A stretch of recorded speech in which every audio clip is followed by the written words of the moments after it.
పిసినారి సుబ్బయ్య. ఒక గ్రామంలో సుబ్బయ్య అనే పిసినారి ఉండేవాడు. అతను తాతల కాలం నాటి పాత గుడిసెలో నివాసం ఉండేవాడు. అది ఎండకు ఎండి వానకు తడిసి పూర్తిగా పాడైపోయినది. అయినా సుబ్బయ్య ఆ గుడిసెను బాగు చేయించలేదు. ఎందుకంటే డబ్బు ఖర్చు అవుతుందని భయం. కొద్ది రోజులకు వానాకాలం వచ్చింది. బాగా వానలు పడుతున్నాయి. ఆ వానలకు ఆ గుడిసె మొత్తం తడిచిపోయింది. సుబ్బయ్య ఒక మూలన తడుచుకుంటూ గజగజ వణుకుతూ నిలబడ్డాడు. పొరుగింటి వాడైన రామయ్య ఏదో పని మీద బయటకు వెళుతూ ఉండగా వర్షానికి తడిచి గజగజ వణుకుతున్న సుబ్బయ్య కనిపించాడు. సుబ్బయ్యతో, "ఎందుకింత బాధపడుతున్నావు? గుడిసెను బాగు చేయించుకోవచ్చు కదా" అన్నాడు రామయ్య. "రామయ్య, నేను అలాగే చేయించుకోవాలి అనుకుంటున్నాను. కానీ ఈ వానల్లో పని ఎలా జరుగుతుంది?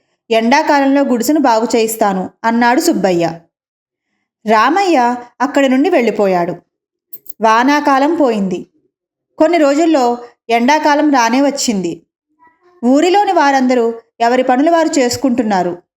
ఒకరోజు రామయ్య పొలానికి సుబ్బయ్య గుడిసె ముందు నుండి వెళుతుండగా వానాకాలంలో జరిగిన విషయం గుర్తుకు వచ్చి, "సుబ్బయ్య, గుడిసెను ఎప్పుడు బాగు చేపిస్తున్నావు? ఎండాకాలం వచ్చింది కదా" అన్నాడు రామయ్య.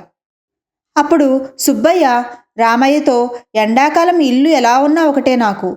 ఎందుకంటే పగలు పొలం పనుల్లో ఉంటాను, రాత్రికి వాకిట్లో పడుకుంటాను. ఈ మాత్రం దానికి డబ్బులు వృధా చేయడం ఎందుకు" అన్నాడు సుబ్బయ్య. సుబ్బయ్య మాటలకు రామయ్య ఆశ్చర్యపోయి, "వానాకాలం వానలు, ఎండాకాలం అవసరం లేదు అంటావు. నీ గుడిసె బాగైనట్టే" అనుకుంటూ అక్కడి నుండి వెళ్ళిపోయాడు రామయ్య. మళ్ళీ వర్షాకాలం రానే వచ్చింది. ఈసారి గాలితో కూడిన పెద్ద వర్షాలు వచ్చాయి. ఈ వానలకు సుబ్బయ్య గుడిసె కూలిపోయింది. సుబ్బయ్య గుడిసె కింద పడి చనిపోయాడు. పాపం సుబ్బయ్య తిని తినక కూడబెట్టిన సొమ్ము పరుల పాలైంది. అందుకే పెద్దలంటారు, లోబికి అత్యాశ ఎక్కువ అని.